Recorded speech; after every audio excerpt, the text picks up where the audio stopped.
యేసు ప్రభు మరణాన్ని జయించకపోయి ఉండుంటే ఈరోజు జాన్ వెస్లీ ఇక్కడ ఉండాల్సిన అవసరం లేదు, ఏ సువార్తికుడు ఉండాల్సిన అవసరం లేదు, ఏ పాస్టర్ గారు ఉండాల్సిన అవసరం లేదు, ఏ బిషప్ గారు ఉండడానికి అవసరం లేదు. ఆయన మరణాన్ని జయించి తిరిగి లేచాడు కాబట్టే మేము చేస్తున్న సువార్తకి ఏముంది, అర్థం ఉంది. ఈ సువార్తను ఎవరైనా ఆపగలరా?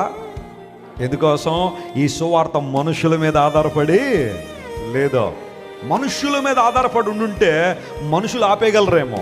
ఇది దేవుని మీద ఆధారపడి ఉంది కాబట్టి ఎవరు దీన్ని ఏం చేయలేరు, ఆపలేరు. హింసించవచ్చు, శ్రమ పెట్టచ్చు, బాధ పెట్టచ్చు, నిందలేయచ్చు, అవమానించవచ్చు, దేవుని ప్రజలను గొర్రెలని మరొకటని విమర్శించవచ్చు. కానీ నమ్మండి దేవుని ప్రజలారా, సువార్తను మాత్రం ఎవ్వరూ ఆపలేరు. క్రీస్తు ప్రభు మృతుడై ఆయన మరణాన్ని జయించి తిరిగి లేచాడు కాబట్టి మనందరి జీవితాలను నిరీక్షణ ఇచ్చాడు. ఆ నిరీక్షణ ఏంటో తెలుసా? నంబర్ 1, మనం ఆరాధిస్తున్న దేవుడు ఎలాంటి వాడు? సజీవుడు. నంబర్ 2, ఆయన మరలా తిరిగి రాబోతున్నాడు. ఆమేన్. ఆయన సజీవుడు కాబట్టే మరలా తిరిగి రాబోతున్నాడు. నంబర్ 3, ఆయన వచ్చినప్పుడు మనం కూడా ఆయన కలుసుకునబోతున్నాం. దేవుని నామమున స్తోత్రం కలుగును గాక. ఇదే క్రైస్తవ నిరీక్షణ. ఈరోజు నువ్వు నేను ఒక నిరీక్షణ కలిగి ఉన్నామంటే ఈ నిరీక్షణకు ఆధారం పునరుత్థానం. యేసయ్య తిరిగి రాబోతున్నాడు.